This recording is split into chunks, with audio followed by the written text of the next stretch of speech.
नमस्कार दोस्तों, आज से हम 12th हिस्ट्री अर्थात इतिहास का चैप्टर न्यू शुरू कर रहे हैं, जो कि पहला चैप्टर है ईंटें, मनके तथा अस्थियां, जो कि हड़प्पा सभ्यता का भाग है।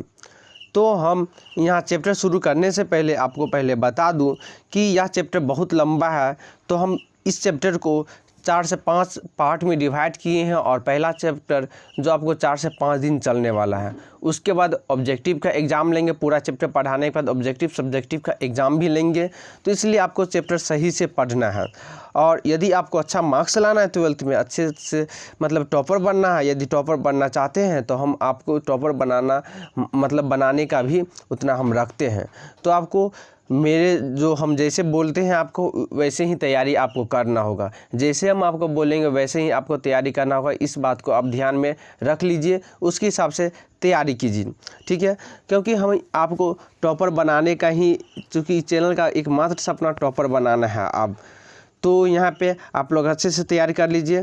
तो छोड़िए, तो यहाँ पे आपको बता दूँ, जो पहला चैप्टर आपको स्टार्ट कर रहे इतिहास का आज, तो इतिहास चैप्टर शुरू करने से पहले यदि आप बिहार बोर्ड का पैटर्न नहीं जानते हैं तो हम उस पर एक वीडियो बना दिए हैं जो कि 18 मिनट का है। वह पैटर्न को आप अच्छे तरीके से समझ लीजिए, लिंक आई बटन में है। उसके साथ साथ आप हिस्ट्री का सिलेबस भी देख लीजिए, दोनों पर वीडियो बना दिए मैं, तो सभी का लिंक डिस्क्रिप्शन बॉक्स और यहाँ आई बटन देख रहे हैं ऊपर, तो यहाँ पे आपको मिल जाएगा, ठीक। तो चैप्टर यहाँ पे आज पहला चैप्टर है क्या, ईंटें, मनके तथा अस्थियां। ये हड़प्पा सभ्यता का कुछ भाग है और बहुत ही ज़्यादा इंपॉर्टेंट है। इस चैप्टर से बहुत ही क्वेश्चन पूछा जाता है। तो चलिए चैप्टर पर स्टार्ट करते हैं।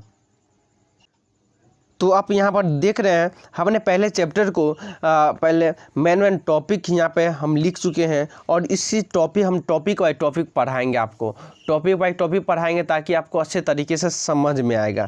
तो पहला टॉपिक मेरा है हड़प्पा सभ्यता का आरंभिक, ठीक। हड़प्पा सभ्यता का जो हड़प्पा सभ्यता हुआ, तो इसका शुरुआती जो भाग है मतलब हड़प्पा सभ्यता का, वह आरंभ कैसे हुआ हड़प्पा सभ्यता का, उसका हड़प्पा सभ्यता में निर्वाह के तरीके, व्यक्ति वहाँ निर्वाह कैसे करते थे, उसका वहाँ की कृषि प्रौद्योगिकी कैसे था, कैसे वहाँ अनाज उपज होता था या क्या होता था, उसके बारे में जानेंगे।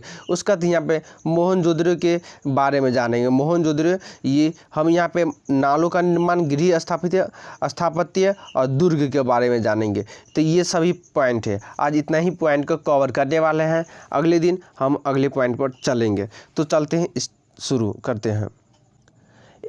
एक बात और बता दूं, यदि आपके पास अभी तक 12th का किताब नहीं है तो आप ऑनलाइन डाउनलोड करके बुक्स भी पढ़ सकते हैं।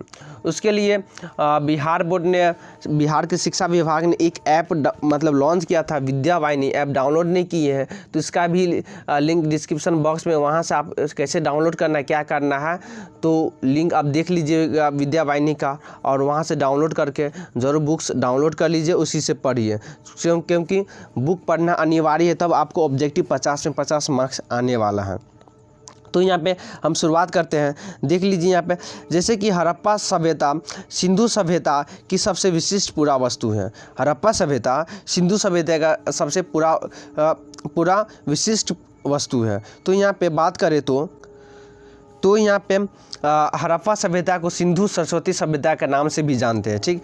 तो वही बात है कि हड़प्पा सभ्यता सिंधु सभ्यता का एक विशिष्ट पुरावस्तु है। मतलब कि ये हड़प्पा सभ्यता है ना, जो कि सिंधु सभ्यता का विशिष्ट पुरावस्तु, मतलब कि वह पुरातत्व, अर्थात जो मिट्टी से खुदवाया हुआ था और उसे जो सामान निकला था वही पुरातत्व हुआ, ठीक। तो सबसे विशिष्ट पुरावस्तु है, या क्या है, हमें इस क्षेत्र में उस समय बसे लोगों के जीवन के विषय के द्वारा उनके पीछे छोड़ी गई पुरावस्तु के बारे में जानेंगे। जैसे कि उनके मतलब जो पहले हड़प्पा सभ्यता के जो लोग रहते थे वह कौन कौन बर्तन यूज़ करते थे, मतलब उनके आवास के बारे में जानेंगे, मतलब कहाँ रहते थे, कैसा उनका मकान होता था, उनके मृत भांडों के बारे में जानेंगे, कैसे मतलब बर्तन था वहाँ का, कैसे क्या था, और आभूषण वहाँ का आभूषण कैसा था, औजार वहाँ का कैसा था, मुहरे कैसा था, रुपया पैसा कैसा था, मतलब ये सब बात करें। दूसरे शब्दों में पुरातत्व साक्ष्यों के माध्यम से बहुत जानकारी मिलता है हड़प्पा सभ्यता के बारे में, ठीक।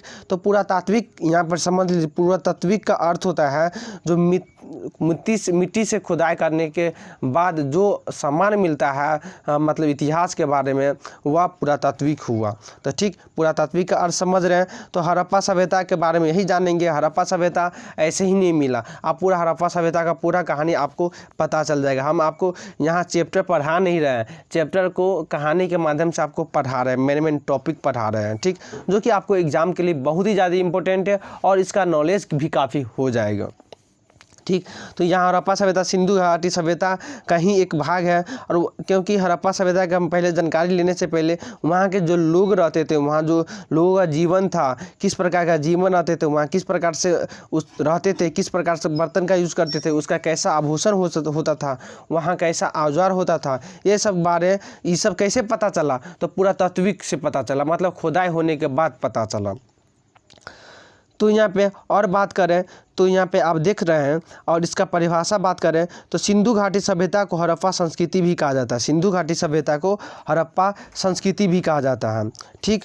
तो और बात करें तो यहाँ पे इसका सभ्यता का नामकरण हड़प्पा नामक स्थान जहाँ यहाँ संस्कृति पहली बार खोजी गई थी, यह संस्कृति जो है जो हड़प्पा में पहली बार खोजा गया था, ठीक। इस सभ्यता जो सिंधु घाटी सभ्यता है जो कि पहला बार हड़प्पा में ही खोजा गया था, उसके नाम पर किया गया था। इस काल का निर्धारण लगभग 2600 और 1900 ईसा पूर्व के बीच किया गया था। इस काल का मतलब इस समय का जो इसका हड़प्पा सभ्यता है, इसका समय था 2600 से 1900 ईसा पूर्व के बीच हुआ था।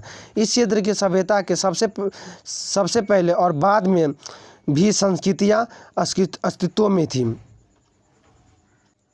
अर्थात कहने का मतलब उस समय जो वहाँ का सभ्यता था और वहाँ का मतलब कि जो सिविलाइजेशन एंड कल्चर था वह क्या था, तो वहाँ के जो अस्तित्व में था वह किस मतलब कब पनपा, तो ये शुरुआती जो पर्वतीय मतलब कि ये पनपा था जो हड़प्पा सभ्यता, उसको क्या कहते हैं, आरंभी तथा पर्वतीय हड़प्पा भी कहा जाता है। इन संस्कृतियों से हड़प्पा सभ्यता को अलग करने के लिए कभी कभी इस विकसित हड़प्पा संस्कृति भी कहा जाता है। तो विकसित हड़प्पा संस्कृति क्यों कहा जाता है, तो क्योंकि ये सब जब मतलब खुदाई के बाद जो चीज़ सब खोजा गया स्टार्टिंग में, तो उसी को हड़प्पा संस्कृति कहा जाता है या यहाँ पर पर्वतीय हड़प्पा संस्कृति कहा जाता है, ठीक। तो आपको इस बात को याद रखना है, मतलब कि जो हड़प्पा सभ्यता या सिंधु सभ्यता सबसे पहले और बाद में जो संस्कृति अस्तित्व में आया उनको मतलब शुरुआती आरंभिक या पर्वतीय हड़प्पा कहा जाता है। तो इस बात को याद रखेंगे। उसका अगला टॉपिक है कि यहाँ पे आप देख रहे हैं 7वीं शताब्दी में पहली बार लोगों ने पंजाब प्रांत में ईंटों के लिए मिट्टी की खुदाई की थी। तब वहाँ से बनाई ईंटें मिली जिसे लोगों ने भगवान का चमत्कार माना। मतलब जब पहली बार 7वीं शताब्दी की बात करें तो यहाँ पे वहाँ जब पंजाब प्रांत में, जो पंजाब अभी पाकिस्तान में, ठीक, तो पाकिस्तान के पंजाब की बात कर रहे हैं, तो वहाँ पहली बार लोग जब अपना ईंटा बनाने के लिए मिट्टी की खुदाई कर रहे थे, तो खुदाई करने के दौरान वहाँ ईंटा मिला, वहाँ खुद ईंटा मिल गया, ठीक, पहले से। तो लोग वहाँ समझते थे कि नहीं, ये भगवान का दिया हुआ चमत्कार है, अल्लाह का दिया हुआ चमत्कार, चूँकि पाकिस्तान में है ये, ठीक। तो यहाँ पर भगवान का दिया हुआ मतलब चमत्कार है, वो मानते थे। उनका उपयोग घर बनाने में किया। उसके बाद 1826 में चार्ल्स मैसन ने पहली बार इस पुरानी सभ्यता को खोजा। मतलब कि 1826 ईस्वी में चार्ल्स मैसन ने पहली बार जो सिंधु घाटी सभ्यता अर्थात हड़प्पा सभ्यता को खोज किया था। और मतलब तो यहाँ पे जो वहाँ का जो ईंटा मिला था वहाँ, तो उसका उपयोग घर बनाने के लिए किया जाता था। कनिंघम ने 1856 में इस सभ्यता के बारे में सर्वेक्षण किया। वहाँ का जो और एक मतलब कि जो कनिंघम था वह 1856 में सभ्यता के बारे में खोज किया। 1856 में कराची से लाहौर के मध्य, मतलब कराची जो पाकिस्तान में और लाहौर पाकिस्तान में है, तो 1856 में कराची से लेकर लाहौर के बीच रेलवे लाइन के निर्माण के दौरान बर्टन बंधुओं द्वारा हड़प्पा स्थल की सूचना सरकार को दी। मतलब जब वहाँ रेलवे का निर्माण हो रहा था, जब मतलब कि कराची से लाहौर के बीच रेलवे का निर्माण हो रहा था, तो वहाँ पर जो खुदाई उदाई हो रहा था, तो उस समय वहाँ पर क्या हुआ कि ईटा उटा कुछ मिला। तो ये सूचना 1856 में जब रेलवे बना था कराची और लाहौर के बीच जो रेलवे लाइन बन रहा था, तो वहाँ पर जो खुदाई हुआ तो उससे कुछ मतलब मिला, वहाँ का कुछ सबूत मिला। तो ये भारत सरकार मतलब कि ये वहाँ के सरकार को सूचना दी गई थी।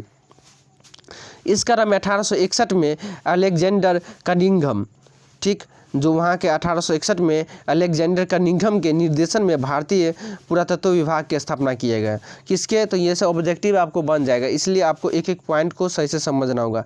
अलेक्जेंडर कनिंघम, ये वहाँ का अलेक्जेंडर कनिंघम था, जो कि मतलब कि भारत सरकार जो वहाँ के जब सरकार को ये इन्फॉर्मेशन दिया गया तो वहाँ का जो सरकार था वहाँ अलेक्जेंडर कनिंघम वह अपना नेतृत्व में भारत का जो पुरातत्व विभाग का स्थापना किया, मतलब कि उसका खुदवाई शुरू किया, भारतीय पुरातत्व विभाग की स्थापना किया था। 1902 में लॉर्ड कर्जन द्वारा जॉन मार्शल को भारतीय पुरातात्विक विभाग का महानिदेशक बनाया गया। किसको? तो 1902 ईस्वी में लॉर्ड कर्जन मतलब व्यक्ति था, जॉन मार्शल, दोनों को क्या क्या भारतीय पुरातात्विक मतलब पुरातात्विक अर्थ आप समझ ही गए, जो मिट्टी से खुदाई करते हैं उसके बाद जो व्यक्ति मतलब वस्तु मिलता है तो वह पुरातात्विक कहलाता है। तो वहाँ 1902 ईस्वी में लॉर्ड कर्जन और जॉन मार्शल को ये खुदाई करने का काम सौंपा गया और उसको महानिदेशक बनाया गया। फिर पलिट ने इस पुरानी सभ्यता के बारे में एक लेख लिखा, ठीक है, सॉरी फलीट ने क्या किया, ये सिंधु सभ्यता अर्थात हड़प्पा सभ्यता के बारे में अपना मतलब एक लेख लिखना शुरू किया। 1921 ईस्वी में दयाराम साहनी ने हड़प्पा का उत्खनन किया। अब पहली बार उत्खनन जो हुआ था तो कौन किया था? तो ये बहुत इंपॉर्टेंट पूछा जाता है। 1921 ईस्वी में दयाराम साहनी ने हड़प्पा का उत्खनन किया, ठीक, ये बहुत ही ज़्यादा इंपॉर्टेंट है। तो 1921 ईस्वी में दयाराम साहनी ने हड़प्पा का पहली बार उत्खनन किया। इस प्रकार इस सभ्यता का नाम हड़प्पा सभ्यता का नाम रखा गया व दयाराम साहनी को इसका खोजकर्ता माना गया, मतलब दयाराम साहनी को ही हड़प्पा सभ्यता का खोजकर्ता माना गया, ठीक। तो इस बात को आप ध्यान रखेंगे। उसका बात करें तो इस सभ्यता सिंधु नदी घाटी में फैली थी, मतलब यह हड़प्पा सभ्यता जो सिंधु घाटी नदी में फैली थी। हड़प्पा कहाँ स्थित है? तो रावी नदी के तट पर स्थित है, इसलिए इसका नाम सिंधु घाटी सभ्यता रखा गया। प्रथम बार नगरों के उदय के कारण इसे प्रथम नगरीकरण भी कहा गया। वहाँ पहली बार इस नगर का मतलब देखा गया तो इसलिए वहाँ का प्रथम नगरीकरण भी कहा जाने लगा। प्रथम बार कांसे के प्रयोग के कारण इसे कांस्य सभ्यता भी कहा जाता है। वहाँ कांस्य प्रथम बार मिला था इसलिए वहाँ का कांस्य सभ्यता के नाम से भी जाना जाता है। इसलिए इस बात को भी रखेंगे, मतलब कि सभी ऑब्जेक्टिव के लिए बहुत ही ज़्यादा इंपॉर्टेंट है, एग्जाम में भी आता है। हड़प्पा सभ्यता कौन युग की कांस्य मतलब किस युग की सभ्यता है? तो कांस्य युग की सभ्यता, इस प्रकार का ऑब्जेक्टिव आता रहता है। सिंधु घाटी सभ्यता के यहाँ पे 1400 केंद्र खोजा गया। ये जो सिंधु घाटी सभ्यता है उसको 1400 केंद्र मिला वहाँ, ठीक। तो कितना केंद्र मिला? 1400 केंद्र मिला, जिसमें से भारत में ही कितना केंद्र मिला? तो 925 केंद्र भारत में, 1400 में से 925 केंद्र भारत में मिला और 80% स्थल सरस्वती नदी और उसकी सहायक नदियों के आसपास मिली और 80% भाग जो सरस्वती नदी और सहायक नदियों के बीच मिला। अभी तक कुल खोजों में से 3% स्तर का ही उत्खनन हो पाया। आप मान लीजिए अभी तक जितना मिला है उसमें से मात्र 3% का ही उत्खनन मतलब कि उसको जो खोदा गया है 3% भाग को खोजा गया है। बहुत बड़ा हड़प्पा सभ्यता है। आप समझ लीजिए इससे पहले युग शुरुआत होने से पहले भी हड़प्पा सभ्यता चलता था। उसका अगला टॉपिक की बात करें तो यहाँ पे हम मेन टॉपिक अब यहाँ पे हड़प्पा सभ्यता का आरंभिक युग हम समझते हैं।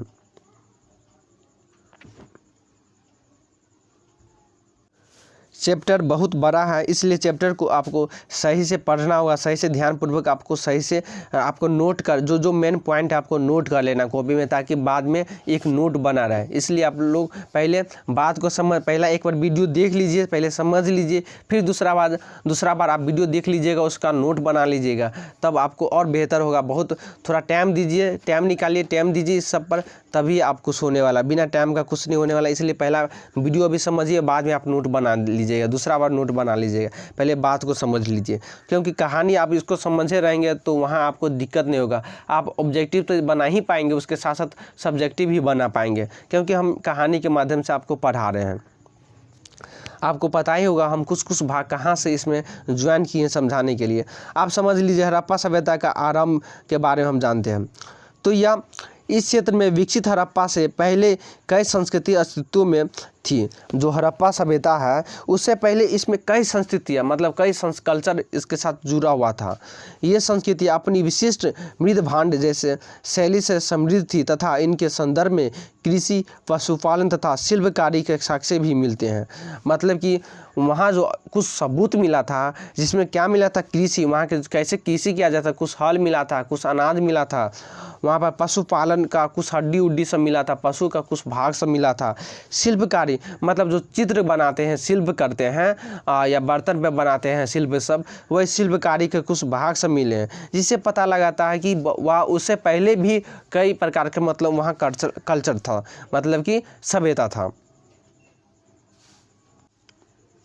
तो यहाँ पे और देखिए कि हाँ, बस्ती आमतौर पर छोटी होती थी। वहाँ के जो मतलब कुछ बस्तियाँ थी वहाँ छोटा होता था। इसमें बड़े आकार की संरचनाएं लगभग 9 के बराबर थी। मतलब बड़ा आकार नहीं था, बस छोटे छोटे मतलब कि बस्तियाँ हुआ करता था। जैसे मोहल्ला जिसको कहते हैं, सोसाइटी कहते हैं, वह छोटे छोटे आकार के बस्तियाँ हुआ करता था। कुछ स्थलों पर बड़े पैमाने में इलाके में जलाए जाने के संकेतों से कुछ अन्य स्थलों के त्याग मतलब दिए जाने से प्रतीक होता है, क्योंकि आरंभिक हड़प्पा तथा हड़प्पा सभ्यता के बीच क्रम भाग है। अब देखिए हड़प्पा सभ्यता का बहुत ऐसे, कोई बोलता है हड़प्पा सभ्यता का कैसे अंत हुआ, तो कोई कहता है कि एकाएक मतलब कि बाढ़ है या बाढ़ के कारण मतलब कि हड़प्पा सभ्यता का अंत हुआ, कोई बोलता है भूकंप के कारण, कोई बोलता है प्राकृतिक और दूसरा मतलब कि सुनामी सब आया होगा, कोई बोलता नहीं ये पूरा हड़प्पा एक मतलब आग लग गया जिसके कारण विनाश हो गया। तो मतलब सब तरह तरह का बात बोला जाता है। ठीक, तो सबका अपना अपना मतलब मानता है, क्योंकि वहाँ का जो खुदाई करने वाले थे सब अपना अपना मतलब मतभेद दिए, अपना अपना बात दिए, उस हिसाब से इसमें किताब में दिया हुआ है।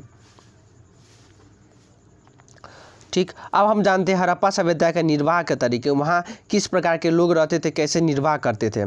तो यहाँ पे जो कुछ ऐसे स्थानों पर पनपी ये हड़प्पा सभ्यता कुछ ऐसे स्थानों पर पनपा जहाँ पहले आरंभिक हड़प्पा संस्कृति अस्तित्व में थी। मतलब शुरुआती से कुछ हड़प्पा सभ्यता का अस्तित्व में थी। इन संस्कृतियों में कई तत्व जिनमें निर्वाह का तरीके शामिल है, मतलब ऐसा कई तत्व मिला जिससे निर्वाह किया जाता था। जैसे कि वहाँ मतलब कि हड़प्पा सभ्यता के निवासी कई प्रकार के पेड़ पौधों से प्राप्त उत्पाद, मतलब पेड़ पौधे से जो फल मिलता था, अनाज मिलता था, उससे प्राप्त उत्पाद, जानवरों जिनमें मछली भी शामिल थी, वहाँ मछली उससे प्राप्त भोजन करते थे, मतलब मछली भी खाते थे हड़प्पा सभ्यता के लोग। जले अनाज के दाने भी कुछ मिला, बीजों की खोज हुआ। पुरातत्वविद मतलब जो खुदाई करते हैं, जो खुदाई करने वाले रहते हैं उसी को पुरातत्वविद कहते हैं। उससे आहार संबंधी आदतों के विषय में जानकारी प्राप्त करने में सफल होगा। वहाँ के आहार मतलब खाना उना के किस तरह का खाना हुआ करते थे, मतलब खुदाई करने के बाद कुछ भाग मिला उससे पता लगाते हैं। ठीक, तो और बात करें तो यहाँ पे हड़प्पा स्थलों से मिले अनाज के दाने, वहाँ का हड़प्पा स्थल से कुछ अनाज के दाना मिला, जैसे गेहूँ मिला था, जौ मिला था, दाल मिला था, सफ़ेद चना मिला था, तिल मिला था। ये सब हड़प्पा से कुछ भाग मिला था। ठीक, हड़प्पा से क्या क्या मिला था, तो वहाँ पर गेहूँ, जौ, दाल, सफ़ेद चना, तिल ये सब मिला था। बाजारे के दाने गुजरात के स्थलों से प्राप्त हुआ था। जो बाजारा जिसको कहते हैं ना, वह गुजरात का स्तर से प्राप्त हुआ था। इसलिए इस बात को भी ध्यान रखेंगे, सब बात को पॉइंट को नोट करते जाएंगे, ऑब्जेक्टिव में काम आएगा। हड़प्पा स्थलों से मिली जानवरों की हड्डियाँ में मवेशियाँ, भेड़, बकरी तथा भैंस, सूअर की हड्डियाँ भी शामिल है। अब हड़प्पा से कुछ मिला जानवर की हड्डियाँ, क्या क्या मिला था, तो यहाँ भेड़ का मिला था, बकरी, भैंस, सूअर की हड्डियाँ सब मिला था। उसके बाद पूरा प्राणी विज्ञानों अथवा जीव पुरातत्व द्वारा किए गए अध्ययनों से संकेत मिलता क्या है कि ये सभी जानवर पालतू थे। मतलब ये पुरातत्व मतलब पूरा प्राणी विज्ञान का जो व्यक्ति था, मतलब जो इस पर सर्च करता था, उन्होंने बताया कि मतलब कि अध्ययन करने के बाद पता चला ये सभी पालतू थे। ठीक, तो इस बात को भी आप याद रखेंगे। उसके बाद हम जानते हैं वहाँ की कृषि कैसी थी, वहाँ की प्रौद्योगिकी कैसी थी, किस प्रकार से खेती हुआ करते थे, किस प्रकार से लोग खेती करके खाते थे, उसके बारे में। हालांकि अनाज के दाने से कृषि के संकेत मिलते हैं। ठीक, वहाँ पे मुहरों पर किए गए मुहरों पर किए गए रेखांकन तथा मूर्तियाँ भी इंगित करती है। मतलब वहाँ का जो सिक्का होता था, रुपया होता था, उस पर मतलब कि अनाज के दाने भी इंकित थे। अनाज के जैसे यहाँ पर 1 रुपया के नोट पर देखते होंगे अनाज के दाने। तो आपको पता ही चल गया वहाँ कि वहाँ का जो रुपया होता था उस पर भी मतलब कि अनाज के दाने वहाँ भी इंकित मतलब था। तो यहाँ पे और बात करें तो उससे पुरातात्विकविद यह मानते हैं कि खेत जोतने के लिए बैलों का भी प्रयोग करता था। वहाँ जो खेत जोतने के लिए वहाँ बैल का भी प्रयोग किया करते थे, जो पुरातत्वविद मानते हैं, जो खोज करता थे वहाँ का, तो वह मानते हैं कि वहाँ खेती करने के लिए बैल का भी उपयोग करते थे। और साथ में चेलिस्तान के कई स्थलों पर बनावली जो हरियाणा में है, वहाँ से मिट्टी से बने हल के प्रतिरूप भी बने। तो यहाँ पे हल के प्रतिरूप कहाँ से प्राप्त हुए थे, तो आपको याद कर लेना है, चेलिस्तान के बनावली अर्थात हरियाणा है, वहाँ से प्राप्त हुआ था। इसके अतिरिक्त बात करें तो यहाँ पे पुरातत्वविदों ने कालीबंगन कहाँ स्थित है, तो राजस्थान में स्थित है। इस बात को भी याद रखेंगे, चूँकि ऑब्जेक्टिव पूछ देते हैं कालीबंगन कहाँ स्थित है, तो राजस्थान में। तो इसका अतिरिक्त कालीबंगन राजस्थान नामक स्थान पर जूते हुए खेत के साक्ष्य मिले। तो पहली बार जूते हुए मतलब कि जूता हुआ खेत कहाँ मिला था, तो कालीबंगन में मिला था, जो कि राजस्थान में स्थित है। तो इस बात को भी याद रखेंगे। जो आरंभिक हड़प्पा स्थलों से संबंध है, ठीक। इस खेत में हल के रेखाएं के दो समूह एक दूसरे के समकोण पर काटते हुए विद्यमान थे, जो दर्शाते कि एक साथ दो अलग अलग फसलें उगाई जाती थी। वहाँ की जो खेती होती थी तो वहाँ पर दो किनारा बना था। तो यहाँ पर मतलब कि जो हल से जो खेत जोता गया था तो वहाँ इसमें अलग, तो उसे पता लगा था कि एक ही खेत में दो प्रकार के अनाज वहाँ उगाई जाती थी। आप बताइए, धीरे धीरे सब पता वहाँ का चल गया था। उसके बाद वहाँ की पुरातत्व ने वहाँ फसलों की कटाई के लिए जो वहाँ का औजार यूज करते थे, मतलब फसल कटाई के लिए, तो वहाँ औजार क्या पत्थर का यूज करते थे, ठीक। मतलब पत्थर के जो फलक है उससे मतलब क्या मतलब यूज करते थे या नहीं। तो यहाँ पे बहुत सारे सबूत निकाला कि हाँ, वहाँ का जो फसल के कटाई करने के लिए वहाँ का कुल्हाड़ी नहीं होता था, वहाँ काटने के लिए वहाँ कोई मशीन नहीं होता था, वहाँ पत्थर का मतलब कुल्हाड़ी पत्थर का कुछ औजार बनाया जाता था या फलक बनाया जाता था, उससे अनाज काटता था, ठीक। अब अफगानिस्तान में सोतुई घर्ग नामक हड़प्पा स्तर से नहरें के कुछ विशेष अवशेष मिले, ठीक। मतलब किसका, नहरों, वहाँ का। अब अफगानिस्तान से कुछ सबूत ऐसा मिला सतुघई नामक स्थान से, जो कि खेती करने के लिए नहर का उपयोग करते थे। इससे पता चलता है कि वहाँ खेती करने के लिए नहर का उपयोग भी किया करते थे, ठीक। उसके बाद हम यहाँ पे और बात करें तो यहाँ पे धौरावली आपको कहाँ स्थित है, तो गुजरात में स्थित है। इस बात को याद रखेंगे। तो धौरावली से मिले जलाशयों का प्रयोग संभवतः कृषि के लिए जल संचय हेतु किया जाता है, ठीक। तो अब हम जानते हैं पुरातत्वों की पहचान। तो भोजन तैयार करने की प्रक्रिया में अनाज पीसने के यंत्र तथा उन्हें आपस में मिलने, मिश्रण करने तथा पकाने के बर्तनों की आवश्यकता थी। वहाँ भोजन पकाने के लिए जो मसाला जिसको पीसते हैं, तो वहाँ आज मसाला पीसने के लिए कुछ यंत्र भी मिले, मतलब पत्थर का मिला। वहाँ से भोजन मतलब कि उसको मिलाने के लिए कुछ और भी चीज़ मिला, तो वहाँ पता चल जाता है इस बात से। इन सभी को पत्थर, धातु तथा मिट्टी से बनाया जाता था। वह सब जो यंत्र मिला वह मिट्टी का बना हुआ मिला, पत्थर का बना हुआ मिला। यहाँ एक महत्वपूर्ण हड़प्पा स्थल मोहनजोदड़ो से हुए उत्खनन पर सबसे आरंभिक रिपोर्ट में से एक कुछ उदाहरण दिए जा रहे हैं। हड़प्पा का स्थल जब खुदाई हुआ था, मतलब हड़प्पा तथा मोहनजोदड़ो के कुछ मतलब स्थान खुदाई हुआ था, उत्खनन हुआ था, तो वहाँ से कुछ और रिपोर्ट में आ रहा है। अवतल चक्किया, मतलब अवतल चक्किया क्या होता है कि उभरा हुआ चक्किया वहाँ कुछ मिला, जो कि बड़ी संख्या में मिला था मोहनजोदड़ो से और हड़प्पा से। और ऐसा प्रतीत होता है कि वहाँ अनाज पीसने के लिए प्रयुक्त ये एकमात्र साधन था। एकमात्र मतलब कि जिसको सिलौटी अपना भाषा में कहते हैं, तो वहाँ अवतल चक्किया मिला था, चक्किया, ठीक। साधारणतः ये चक्किया स्थूलतः कठोर और कंकीरे अग्निज अथवा बलुआ पत्थर से बना हुआ था। आमतौर पर इनसे अत्यधिक प्रयोग के संकेत भी मिले थे। बहुत अत्यधिक इसका प्रयोग करते थे क्योंकि वह बहुत ज़्यादा घिसा हुआ मिला था। चूँकि इन चक्कियों के तल सामान्यतः उत्तल थे, निश्चित रूप से इन्हें ज़मीन में अथवा मिट्टी से जमा कर रखा गया था। अब उस जो यंत्र मिलते मसाला पीसने के लिए, उसको मिट्टी में रख के पीसते थे। जैसे कि अपने घर द्वार में पहले देखते होंगे, जिसको सिलौटी कहते, वह पत्थर को मिट्टी में मतलब रखा जाता, उस पर मसाला पीसते थे। वहाँ ही ऐसा ये हड़प्पा सभ्यता में मिला था ये कुछ भाग। इसी से धीरे धीरे अपने युग में आया। जिससे इन्हें हिलाने से रोका जा सके, मतलब मिट्टी में रख दिया जिससे मसाला पीसते समय वह हिल ना सके। 2 मुख्य प्रकार की चक्कियाँ भी मिली, एक वे जिन पर एक छोटा पत्थर आगे पीछे चलाया जाता था, मतलब कि 2 प्रकार की मिला, जिस पर जैसे मसाला पीसने सिलौटी, एक मतलब कि उसका बड़ा सिलौटी, और एक जिसको बड़ा एक होता मसाला हाथ से चलाने वाला पीसने वाला वो मिला, जिससे मतलब कि उससे मतलब कि मसाला पीसते थे। दूसरा उसका पत्थर खोखला मिला था जो कि काफ़ी घिस गया था। तथा दूसरी वह जिनका प्रयोग संभवतः केवल सालन या तली बनाने के लिए, जड़ी बूटियों तथा मसालों की कूटने के लिए किया जाता। दूसरा मिला था जड़ी बूटी मतलब औषधियाँ बनाने के लिए मिला था, मतलब वहाँ बनाने के लिए कुछ सबूत भी मिले थे, उसमें बनाया जाता था।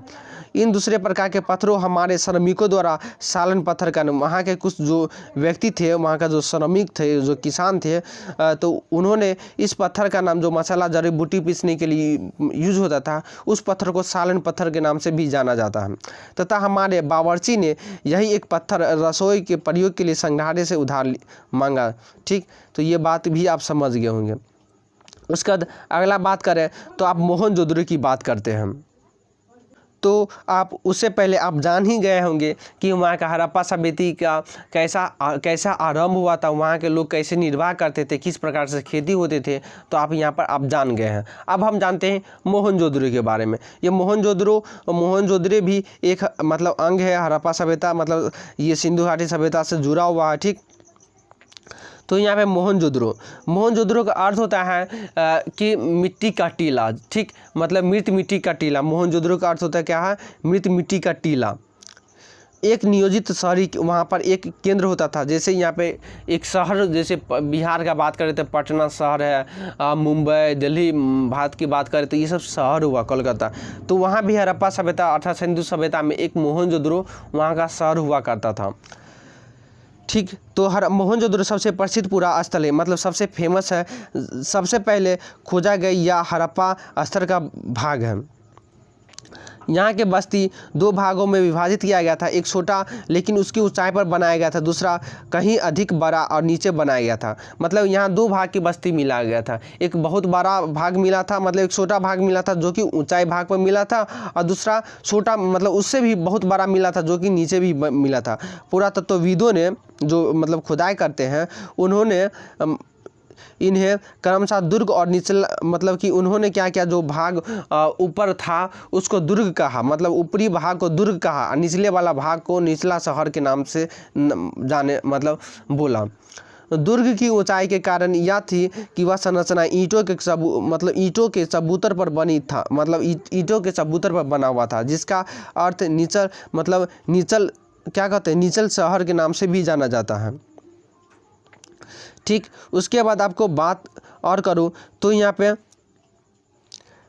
निचला शहर भी दीवार से घिरा हुआ था, वहाँ का निचला शहर भी दीवार से बना था। इसके अतिरिक्त कई भवनों को ऊंचे चबूतरों पर बनाया गया था, मतलब कई भवन को, कई महल को ऊंचे चबूतर भी बनाया गया था। उस पर नींव बढ़िया तरह से, नींव जिसको घर बनाते तो नींव नीचे मजबूत बनाते, वहाँ नींव बहुत मजबूत बना था, बहुत अच्छे तरह। अनुमान लगाया जाता है कि यदि एक श्रमिक प्रतिदिन 1 घन मीटर मिट्टी खोदता है, मतलब एक व्यक्ति, एक मजदूर क्या करता है, 1 घन मिट्टी खोजता है, तो इससे पता लगता है कि वहाँ के जो आधारों को बनाने के लिए, वहाँ का जो घर बनाने के लिए, अर्थात घर के नीचे का आधार बनाने के लिए 40 लाख श्रमिक को मतलब कि उसमें लगाया गया था। बता लीजिए, समझ लीजिए, वहाँ एक नींव बनाने के लिए, मोहनजोदड़ो का कुछ पार्ट बनाने के लिए, आधार बनाने के लिए वहाँ लगभग 40 लाख मजदूर को उसमें रखा गया था काम पे। ठीक, अर्थात बहुत बड़े पैमानों की श्रम की आवश्यकता वहाँ पड़ी होगी, इससे पता चलता है।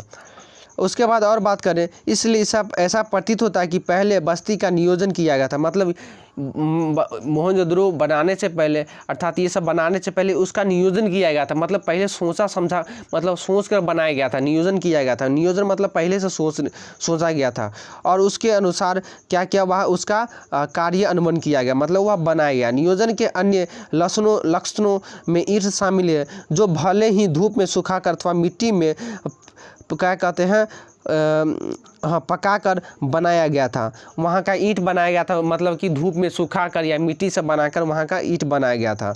एक निश्चित अनुपात की वहाँ की जो ईंट होता था वह निश्चित अनुपात की होती थी। वहाँ का वह ईंट की लंबाई, चौड़ाई, ऊंचाई क्रमशः मतलब 4 गुनी 2 गुनी हुआ करता था। इस प्रकार की ईंटें हड़प्पा बस्तियों में भी पाई गई थी।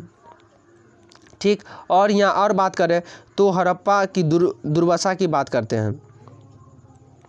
हालांकि हड़प्पा पहले खोजा गया स्थल है, इसे ईंट चुराने वालों ने बुरी तरह से नष्ट कर दिया। हड़प्पा सभ्यता जो वहाँ का जो व्यक्ति, वहाँ के जो लोग रहते थे, तो मतलब आसपास के जैसे हड़प्पा मिला था सिंधु में सभ्यता, सिंधु घाटी में रावी नदी के किनारे, तो वहाँ रावी नदी के किनारे जो लोग रहते थे वह ईंट चुरा कर अपने लाते थे। तो इस तरह से हड़प्पा सभ्यता को नष्ट कर दिया गया था। 1857 में भारतीय पुरातत्वविद सर्वेक्षण से पहले जनरल अलेक्जेंडर कनिंघम, जिन्होंने सामान्यतः भारतीय पुरातत्व का जनक कहा जाता है, मतलब भारतीय पुरातत्व का मतलब खुदाई करने का जनक किसे कहा जाता है, तो अलेक्जेंडर। इस बात को भी याद रखेंगे। उन्होंने लिखा है कि प्राचीन स्थल से जाई गई ईंटों की मात्रा लगभग 100 मील लंबी लाहौर तथा मुल्तान के बीच की रेल पटरी के लिए ईंटें बिछवाने के लिए पर्याप्त थी। इस प्रकार इस स्तर की कई प्राचीन संरचनाएं नष्ट कर दी गई थी। इसके विपरीत बात करें तो मोहनजोदड़ो कई बेहतर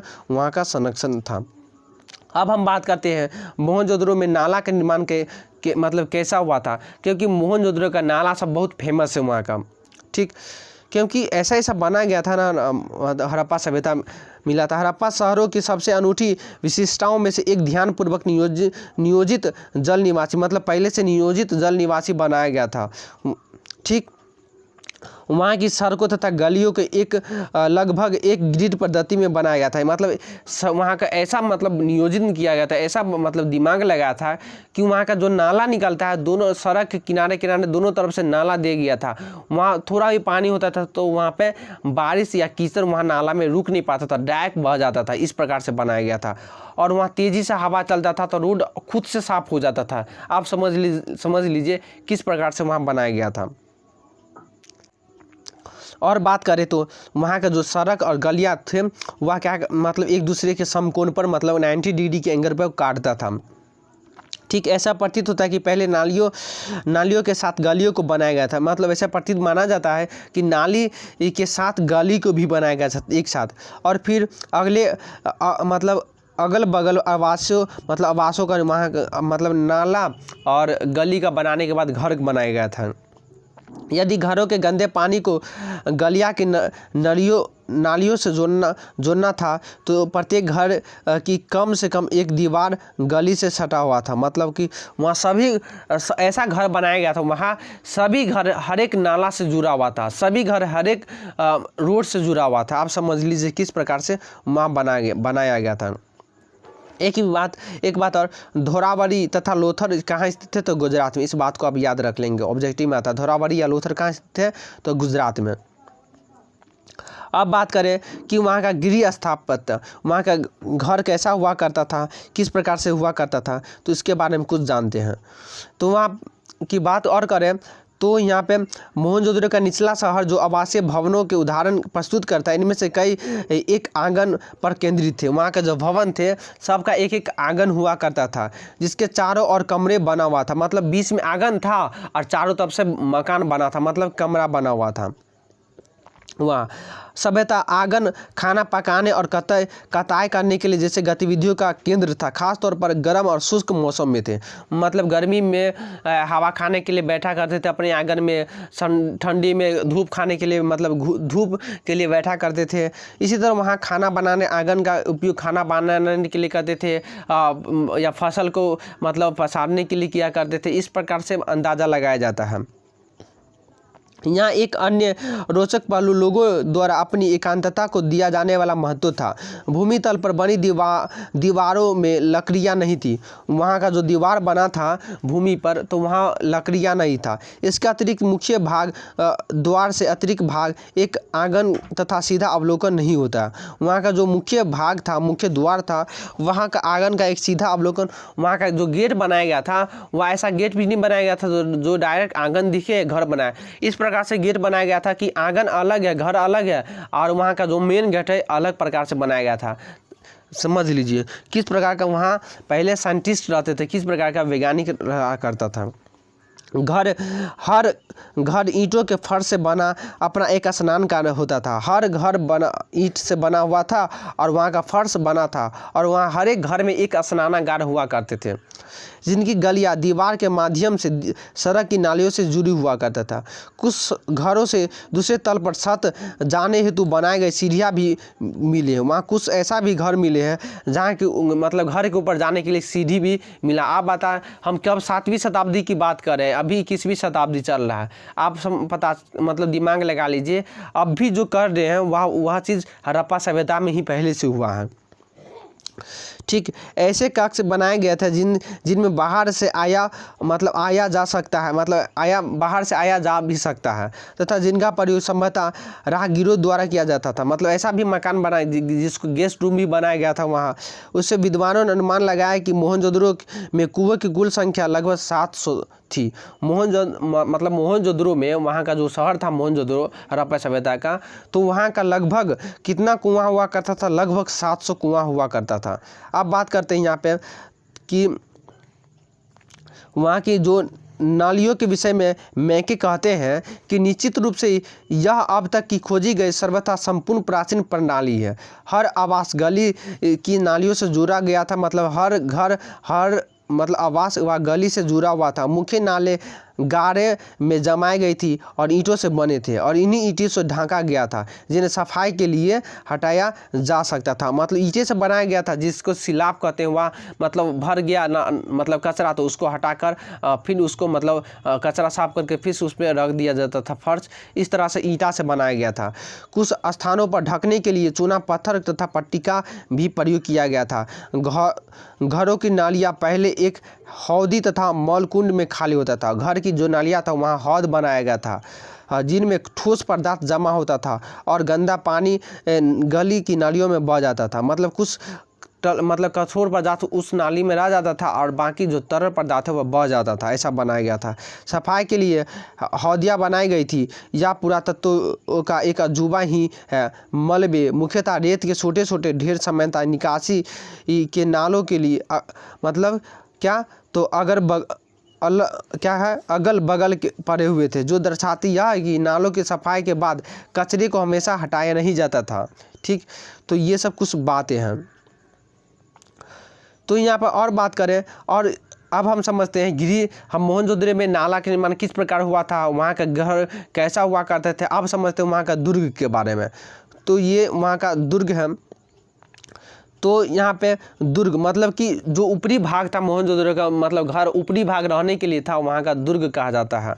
तो दुर्ग पर हमें ऐसी संरचनाएं के साक्ष्य भी मिलते हैं जिनका प्रयोग सामान्यतः विशिष्ट सार्वजनिक प्रयोजनों के लिए किया जाता, मतलब सरकारी कामों के लिए उस दुर्ग का यूज हमेशा मतलब किया जाता था। इनमें एक मालो गोदाम, एक ऐसी विशाल संरचना जिसमें ईंटों से बने केवल निचले हिस्से भी मिले थे, जबकि ऊपरी हिस्सा जो कि सामान्यतः क्या था, लकड़ी से बना हुआ था, और बहुत पहले उसको नष्ट हो गया था। वह मतलब लकड़ी से बना था, वह धीरे धीरे नष्ट हो गया था, और वह विशाल स्नानागार भी सम्मिलित है।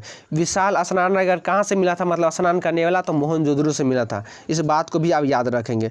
विशाल स्नानागार आंगन में बना हुआ एक आयताकार जलाशय सब, मतलब स्नान करने के लिए आंगन में कुछ स्नानागार भी बनाया गया था, जो चारों ओर से गलियों से घिरा हुआ था।